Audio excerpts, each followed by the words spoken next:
नुकसान केलं काय द्यायचे नुकसान केलं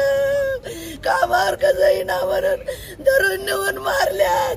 मारून माझ्या घराभोवती आणून टाकल्यात तिथून 1 घंटाभरात माझं लेकरू चलत रांगत आलं माझं बाळ 8 रोज काम केलं मजुरी मागलं तर मजुरी देना गेले तर म्हणले राहू दे बाबा जाऊन त्याच्या कामावर म्हणले तर नाही मला हाजरी दिल्याशी मी कामाला जाणार नाही त्यानं आल्यानं का म्हणले तुला कुठंच मी काम करू देणार नाही तुझे हातपाय तोडतो म्हणल्यावर माझे लेकरू कामाला गेलं नाही भिवून तर त्याने तसलं करून 2 दिवसात तर तसलं करून वाट लावून दिले माझ्या बाळाला लई मारले त्यानं इथे लातूरला आलता कामाला ते पठाण सर म्हण काय पठाण पाटील काय तर आहे त्यांचं नाव त्यांनी आले मिराज पाटील आहे म्हण त्याचं नाव मला तर काय माहिती आहे मिराज पटेल कडे चाललो म्हणलं होतं लेकरानं किती दिवसापासून चालले होते महिनाभर करला पुन्हा ते काही पैसे देना गेला मी जायना आई म्हणलं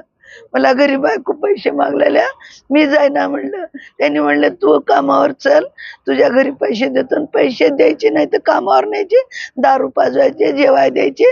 आणि तिथंच पडून राहा म्हणते रात्रंदिवस मग आता तुम्ही बॉडी ताब्यात घेणार नाही आम्ही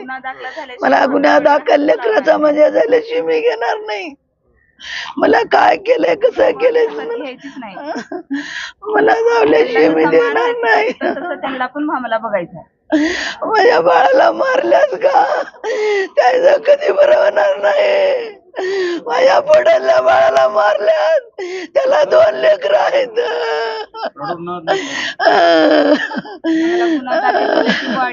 आम्ही घेणार नाही आता 2 लेकरं आहेत 2 लेकरं आहेत त्याला त्यांनी मारतो म्हणून धमकी दिले तर मारलेच त्याला 2-4 दिवस झाले घेतल ते त्याला सोडत नाही म्हणले मग त्यांनी गेले की त्याने मारूनच पाठवून दिले 4 दिवसामध्ये तर पैसे मागलेल्यामुळे कामाचे हाजरी देत नाही तुम्ही जेवण आणि दारूच देता त्याच्यामुळे त्यांनी मारले तानाजी सोनकांबळे मिराज पठाण कामाला नेत होते त्यांनी धमकी घालत होते दारू आणि फक्त जेवणच देत होते त्यांना हाजरी देत नव्हते ह्याने हाजरी मागाय गेले की मला हाजरी का देत नाही माझं घर चालवावं लागतं म्हणलं तर त्यांनी म्हणले की फक्त जेवण आणि दारूच भेटणार तुम्हाला हाजरी नाही भेटणार म्हणले तर ह्यांना घेऊन गेले आणि तिथं मारहाण केले आणखी म्हणत होते आणि तू जर कामाला येत नसलास तर तुझे हातपाय असेच दुसरीकडे कामाला न जाऊ देता असं आम्ही करतो असं म्हणत होते मग आणि त्यांनी केलेच 8 दिवसामध्ये त्यांना नेऊन आणि त्यांनीच मारलेत मग त्यांनी मला सांगितले जीव जाण्याच्या अगोदर आदल्या दिवशी सांगितले मिरज पठाणीच मला 2-3 मारले म्हणून सांगितले की मी नाही भेटल्याशिवाय मी बॉडीला हात लावू देणार नाही आणि काही करू पण देणार नाही हे नाही पाहिजे एक मुलगा एक मुलगी आहे मला